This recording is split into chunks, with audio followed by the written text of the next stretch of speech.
Assalamualaikum warahmatullahi wabarakatuh. Alhamdulillah, salatan wa salaman ala rasulillahi wa ala alihi wa sahbihi wa mawalah, amma ba'du. Alhamdulillah, dalam pertemuan kali ini kita akan membahas tentang tanda wakaf yang terdapat di dalam ayat suci Al-Quran. Kenapa saya mengangkat tema tanda wakaf yang terdapat di dalam Al-Quran? Karena banyak orang yang membaca Al-Quran tetapi tidak tahu tanda-tanda yang terdapat di dalam Al-Quran. Apakah di situ berhenti atau tidak, dan bagaimana hukum berhenti di tanda wakaf tersebut, apakah boleh ataupun tidak. Maka banyak orang yang membaca Al-Quran yang belum mengetahuinya. Maka di antara banyaknya tanda-tanda wakaf yang terdapat di dalam Al-Quran, maka saya ingin membahas beberapa tanda yang tanda tersebut cukup banyak kita perdapatkan di dalam Al-Quran. Tanda wakaf itu banyak, tetapi dalam pertemuan kali ini saya akan membahas 6 tanda wakaf yang terdapat di dalam Al-Quran. Yang pertama yaitu tanda mim. Tanda mim pengertiannya adalah tanda wakafnya adalah lazim, yang artinya wajib berhenti. Maka bagi orang yang membaca Al-Quran menemukan tanda wakaf mim ini, maka wajib hukumnya berhenti pada tanda wakaf ini.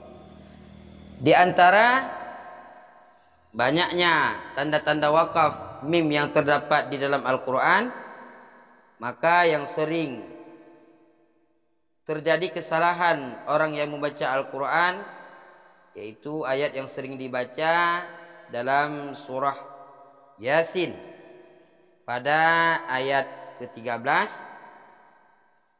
Dalam surah Yasin pada ayat ke-13.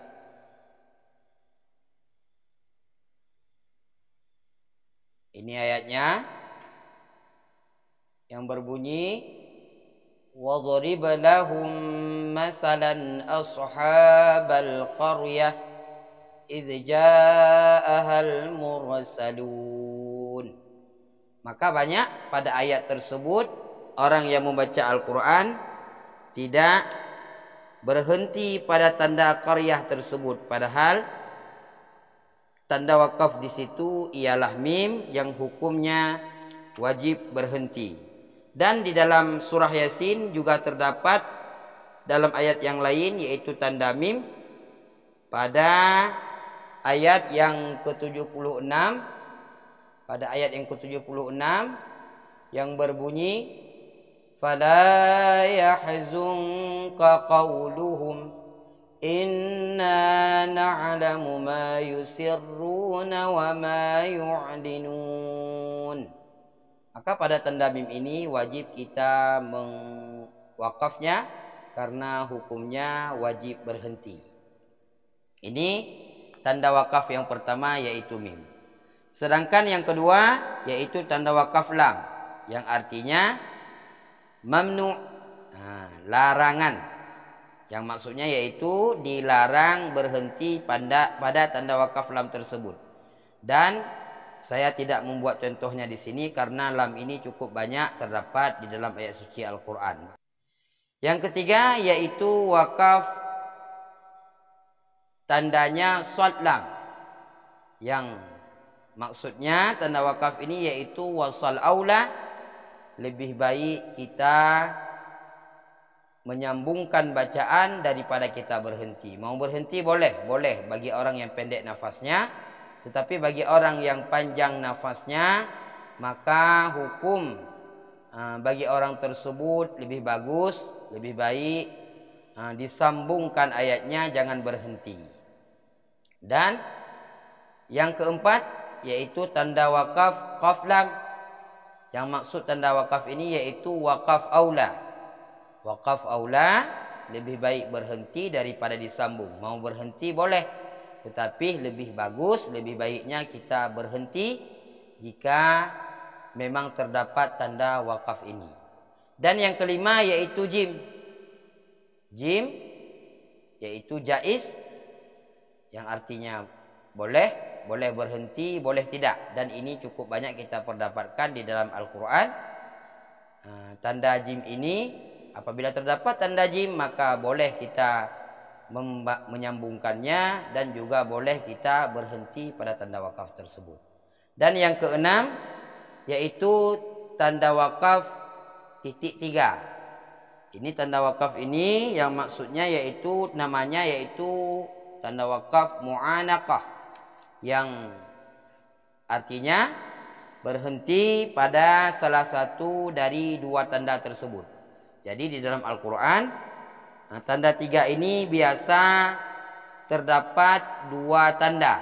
Jadi tanda, jika kita berhenti pada tanda yang pertama, maka tidak boleh lagi berhenti pada tanda yang kedua. Jika berhenti pada tanda yang kedua, maka jangan berhenti pada tanda yang pertama. Boleh kita berhenti tetapi pada salah satu daripada dua tanda tersebut. Dan contoh daripada tanda wakaf mu'anakah ini yang sering kita membacanya yaitu dalam surah Al-Baqarah ayat 2 yang berbunyi Bismillahirrahmanirrahim. Alif Lam Mim. Dzalikal kitabu la raiba fihi hudan lil muttaqin. Jadi kalau kita wakaf pada fi, maka jangan kita wakaf pada raib. Kalau kita wakaf pada raib, maka jangan kita wakaf pada fi. Maka boleh bagi kita memilih salah satu daripada dua tanda ini, apakah kita wakaf di raibah atau kita wakaf di kalimat fihi. Ini contoh daripada tanda wakaf mu'anakah. Inilah 6 tanda wakaf yang sering kita jumpai di dalam ayat suci Al-Quran. Dan cukup banyak tanda-tanda wakaf yang lain, tetapi mungkin lebih jarang kita memperdapatkannya. Tetapi 6 wakaf ini, wakaf lazim, wakaf mamnu', wakaf wasal aula, wakaf aula, wakaf jaiz, wakaf mu'anaqah, ini merupakan tanda-tanda yang sering kita menjumpainya. Maka dalam pertemuan kali ini semoga bermanfaat bagi kita, khususnya bagi orang-orang yang membaca Al-Quran. Semoga dengan pembahasan kali ini dapat menambah pengetahuan kita di saat membaca Al-Quran, dan Al-Quran yang kita baca benar-benar menjadi ibadah bagi kita dan Allah turunkan rahmatnya kepada kita semua. Wallahu a'lam bissawab wa ilaihil marji' wal ma'ab.